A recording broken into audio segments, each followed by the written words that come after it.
12 বছরের খরা কেটেছে লাল হলুদ শিবিরে। সুপার কাপ জিতে শহরে ফিরতেই লাল হলুদ ফুটবলারদের নিয়ে বাঁধ ভাঙা উচ্ছ্বাস সমর্থকদের।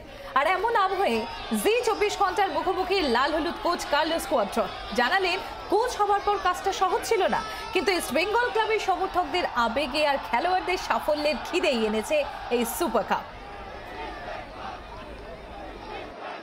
We are very happy. You see, with the kind of celebrations, we can see that people was very ready for have a victory, have a trophy. So we are very happy that we have bring the joy, the passion, the energy, the work, the belief is also. Very difficult game. We know, very difficult game. I don't know if any time have happened 3 victories against Mohun Bagan in the derby in the same season. I don't know.